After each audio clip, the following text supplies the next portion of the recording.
بسم اللہ الرحمن الرحیم۔ شروع اللہ پاک کے نام سے جو نہایت مہربان اور رحم والا ہے۔ السلام علیکم۔ آج کا جو ہمارا اسلامک موضوع ہے وہ ہے مرد حق اور بادشاہ وقت۔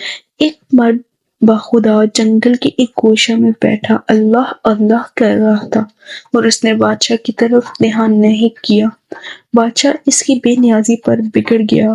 بادشاہ کے تیور دیکھ کر وزیر اس فقیر کے پاس گیا اور کہا کہ اے مرد خدا، ایک جلیل القدر بادشاہ تیرے پاس سے گزرا، لیکن تو نے کوئی خدمت نہ کی اور نہ آداب بجا لایا۔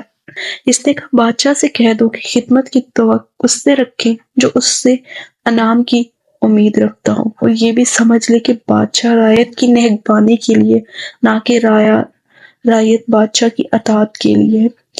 بادشاہ کو فقیر کی باتیں بڑی معلوم ہوئی۔ اس نے فقیر سے کہا مجھ سے کچھ مانگ۔ فقیر نے کہا میں یہ مانگتا ہوں کہ آپ یہاں دوبارہ تشریف لا کر مجھے تکلیف نہ پہنچائیں گے۔ بادشاہ نے کہا تو پھر مجھے کوئی نصیحت کر۔ فقیر نے کہا ابھی وقت ہے، کچھ کر لے، کیونکہ نعمت اب تیرے ہاتھ میں ہے۔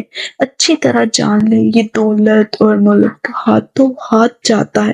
اس جہاں میں ایک انگلی چل جائے تو رشتہ دار پوچھنے کو آتے ہیں، اور جہاں تنہائی ہوگی، قبر جہنم کا گڑھا بن چکی ہوگی، نہ اپنا نہ پرایا کوئی بھی کام نہیں آئے گا، وہاں کیا بنے گا؟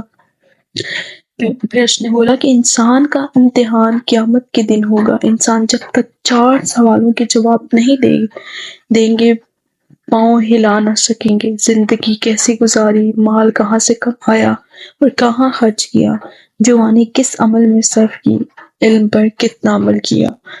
یہ تھا آج کا ہمارا اسلامک موضوع۔ ملتے ہیں ایک نئے اسلامک لیسن کے ساتھ، تب تک کے لیے اللہ حافظ۔